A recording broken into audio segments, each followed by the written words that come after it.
언론사와 여론조사 기관에서 쏟아져 나오는 수많은 선거 여론조사. 들쑥날쑥 너무나 다른 선거 여론조사 결과에 시민들은 혼란스럽습니다. 특히 제20대 대통령 선거에서는 선거 여론조사가 많이 이루어지고 있고 또한 결과도 너무나 다른 양상을 띠고 있는데요. 선거 여론조사라는 것이 정확한 민심은 아니죠. 실제 민심을 과학적으로 읽어내고자 하는 방법일 뿐이기 때문에 실제 결과는 아니거든요. 그래서 어떤 방법을 사용하느냐에 따라서 그 결과가 다르게 나타나는 것은 사실은 너무나 당연한 결과일지도 모르겠어요. 그렇다면 우리는 선거 여론조사 결과를 어떻게 해석해야 할까요? 선거 여론조사를 읽는 방법과 또 선거 여론조사의 발전 방향까지 짚어봅니다.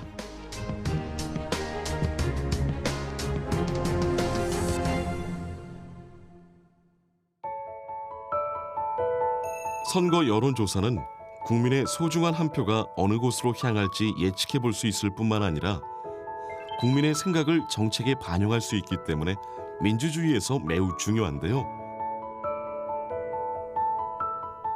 그렇다면 다양한 선거 여론조사 결과는 어떻게 탄생할까요? 제20대 대통령 선거를 앞두고 선거 여론조사로 바쁜 시간을 보내고 있는 한 여론조사 기관을 찾았습니다. 선거 여론조사는 어떤 방식으로 진행이 될까요? 언론사에서 보도하는 일정이 먼저 잡혀져야지 그거를 역으로 계산을 해서 설문 기획과 그 다음엔 조사, 그리고 통계 처리, 그리고 결과 보고서, 그리고 마지막으로는 보도일에 맞춰서 여론조사 심의위원회에 등록하는 이런 순으로 그런 일정으로 진행을 하고 있습니다.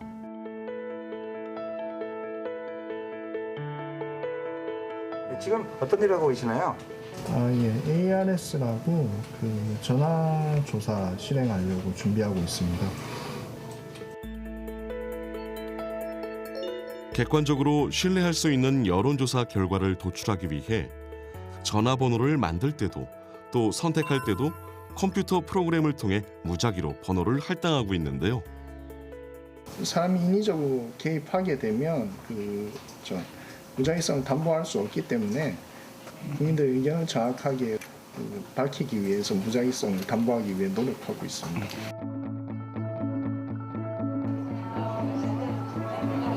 이곳에서는 전화 면접 조사가 한창인데요. 네, 안녕하십니까. 여론조사 전문기관입니다. 저희는 정치, 사회 분야 여론조사를 실시하고 있습니다. 바쁘시더라도 잠시만 시간 내어주시면 감사하겠습니다.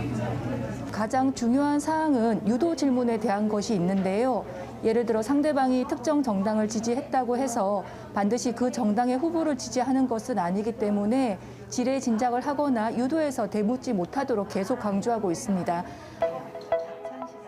선거 여론조사는 크게 ARS 자동 응답 방식 조사와 전화 면접 조사로 이루어지고 있습니다. 전화 면접 조사 같은 경우는 응답률이 좀 높은 장점이 좀 있고, 그리고 또 ARS 같은 거는 응답률이 좀 낮은 부분이 있는데 거기서 또 이제 고관여층이 조금 응답을 좀 많이 하는 부분, 그러다 보니까 서로 간에 조금 결과가 좀 다르게 나오는 부분이 있는데요. 이 부분에 대해서 저희가 이제 최근에는 전화 면접과 자동응답 방식의 조사를 혼용해서 조사를 많이 하고 있습니다. 예. 선거 여론조사는 어떻게 질문을 하느냐에 따라 결과가 달라질 수 있기 때문에 이 부분에도 늘 많은 신경을 기울이고 있는데요. 가장 공정한 질문을 찾으려고 조사기관들이 다 노력하는데, 조사기관별로 혹은 또 의뢰하는 회사별로 어떤 가치관이나 입장 차이가 있기 때문에, 그래서 가령 이런 겁니다. 정권 교체냐 정권 연장이냐 이런 문항을 우리가 많이 접하게 되는데, 그 정권 교체를 위해서 야당 후보에게 투표한다. 또 정권 연장을 위해서 여당 후보에게 투표한다. 근데 이렇게 물어볼 수도 있고 또 앞에 수식어를 안정적인 국정 운영을 위해서 정권 연장에 찬성한다.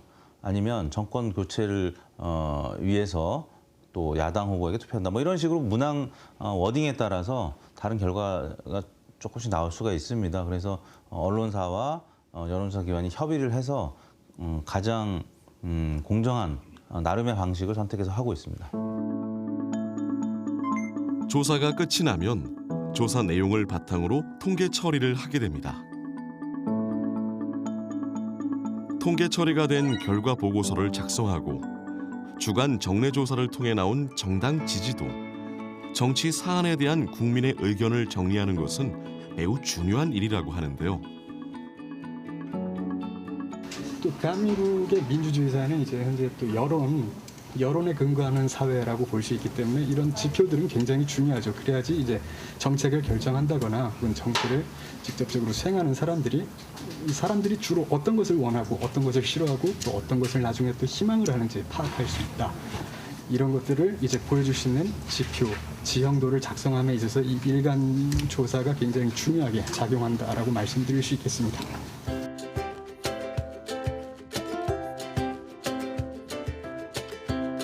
이 외에도 여론조사 결과와 관련 정보를 국민이 알기 쉽게 접할 수 있도록 다양한 여론조사 결과를 바탕으로 영상을 제작하고 있습니다. 제20대 대통령 선거 여론조사 이것이 궁금하다. 선거 여론조사가 많아진 이유는? 모든 선거 여론조사 결과는 중앙선거 여론조사심의위원회에 등록되게 되어 있는데요. 등록된 제19대 대통령 선거와 제20대 대통령 선거의 선거 여론조사를 동일 기간으로 산출해 비교해 본 결과 250건수 이상 많아진 것을 알 수 있었습니다. 디지털 전환이 가속화되면서 선거 여론조사도 기계를 많이 사용하게 됩니다. 대표적으로 자동응답 시스템과 RDD 그리고 이제 거의 99% 100%에 가까운 핸드폰 보급률이 영향을 미쳤다고 생각이 됩니다. 그러므로 인해서 적은 인원을 갖고 있는 여론조사 업체들도 상당히 왕성하게 활동할 수 있는 토대가 만들어졌다고 생각이 됩니다. 또한 코로나19로 인해 실질적으로 민심을 체감하기 어려운 상황이라는 점도 있는데요. 유권자와 후보자는 선거 여론조사를 통해 선거 판세를 읽으며 그 틈을 채우고 있습니다. 제20대 대통령 선거 여론조사 이것이 궁금하다. 들쑥날쑥한 선거 여론조사 결과 그 이유는? 실제 선거 여론조사 보도를 보면 비슷한 시기 같은 조사기관임에도 불구하고 상이한 결과가 나타나기도 하는데요. 2020년 1월부터 지금까지 이제 이번 대선에 출마한 후보자들의 그 지지율을 조사를 전부 모아서 이제 후보별로 지지율을 추이를 이제 보여주고 있는 거고요. 가장 높게 추정하는 기관과 가장 낮게 추정하는 기관의 뭐 차이를 보게 되면 거의 한 12, 3%포인트 이상 그 차이가 난다라고 보실 수가 있겠습니다. 그래서 이제 이런 차이가 매우 크다 보니까 유권자들의 입장에서는 어느 조사가 더 신뢰할 만한 것인지에 대해서 굉장히 이제 혼란스러울 수밖에 없는 이제 그런 상황이라고 보시면 될 것 같습니다. 그렇다면 실제로 선거 여론조사 결과가 들쑥날쑥한 이유는 뭘까요? 일단 그 여론조사의 결과가 다양한 결과를 만들어내는 것은 여러 가지 변인들이 작용을 하기 때문입니다. 우리가 여론조사 규모를 얼마나 할 것인지 그리고 어떤 샘플을 가져올 것인지 그리고 또 그 대표성의 문제를 충당하기 위해서 가중치를 어떻게 설정할 것인가 그리고 또 어떤 방법을 써서 유선으로 할 것인가 무선으로 할 것인가 뭐 가상번호를 쓸 것인가 기타 등등 여러 가지 요인에 의해서 결과가 달라질 수 있기 때문에 조사 방법, 표본 추출 외에도 선거 여론조사 결과에 영향을 미치는 것은 많습니다. 또 유무선 비율이 조사 회사마다 다 다릅니다. 유선이 포함되어 있는 회사도 있고 유선이 아예 배제되어 있는 경우도 있고 그리고 조사 시간대에 따라서도 다를 수가 있어요. 오전에 하느냐, 오후에 하느냐, 저녁에 하느냐, 그리고 뭐 어느 정도 걸쳐서 이제 하느냐, 뭐 주말에 하느냐, 뭐 이런 조사 시기에 따라서 달라지고 또 조사 문항의 배치, 정당 지지도를 먼저 물어보느냐, 나중에 물어보느냐, 뭐 이런 구성에 따라서도 달라지기 때문에 조사 기관별로 다른 결과들이 이제 나오곤 하는 겁니다. 너무나 다른 선거 여론조사 결과 보도에 방송국에서는 시청자들의 항의를 많이 받는다고 합니다. 전화가 정말 많이 와요. 이게 격하다 못해서 욕설을 섞는 분들도 적지 않고요. 이 여당 지지자나 이 야당 지지자나 서로 결과가 엉터리라는 그런 주장인 거죠. 이 조사 기관에 따라서 결과가 뒤바뀌다 보니까 왜 여기는 그런 방송을 하느냐 이렇게 따지는 거죠. 가장 최전선에서 시청자의 의견을 듣고 궁금증을 해결하는 YTN 시청자 브리핑 시시콜콜에서는 선거 여론조사에 대한 국민들의 오해를 풀어주기 위해 다양한 노력을 하고 있습니다. 시청자들의 의견도 이 같은 날 시행된 조사인데도 어디는 여당 후보가 이기고 어디는 야당 후보가 이기는 그런 걸로 나오니까 그렇게 되는 건데요. 이 오차 범위 내에서 이 각축전을 벌이는 걸로 나오다가 또 어디서는 크게 앞서는 조사도 나오니까 도대체 어디가 맞냐 그런 거죠. 오늘 그 YTN 대통령 선거 관련 여론조사 결과를 봤거든요. 그래서 이틀 상간에 완전 뒤집어져서 말도 안 되는 결과가 나왔다고 지금 이걸 믿으라는 건지. 제가 진행하는 이 옴부즈맨 프로그램에서도 이제 여러 번 설명한 적이 있었는데요. 이 개별 조사 결과가 그것만 바라보지 말아달라는 그런 겁니다. 일단 A라는 기관의 조사 결과가 나오면 그 전부터 발표된 이 A의 조사의 추이를 전체적으로 봐달라는 것입니다. 그리고 나서 B, C 그런 기관의 흐름을 살펴보면 뭔가 이 또 다른 큰 흐름을 이해할 수 있게 된다는 거죠. 물론 같은 시기에 발표된 조사 결과와 비교해서 본다면 지금 표심이 어떻게 흐른다는 것을 파악할 수 있을 겁니다. 선거 여론조사 결과가 선거의 표심이라 단정 지을 수는 없지만 대중들의 의견을 알 수 있는 선거 여론조사는 유권자의 마음을 흔들 수 있기에 무엇보다 정확해야 하는데요. 언론이 공정성을 갖고 보도하기 위해 노력하는 것과 함께 보다 정확한 통계로 유권자의 혼란을 줄이기 위한 노력도 계속되고 있습니다. 서울대 국제정치데이터센터장 박종희 교수, 서울대학교 언론정보학과 한규섭 교수 등 전문가들은 모든 선거 여론조사 결과를 통합적으로 분석해 발표하고 있는데요. 한규섭 교수는 경향성을 한국의 조사 환경에 맞게 모델링해 지지율 추정값을 도출하고 있습니다.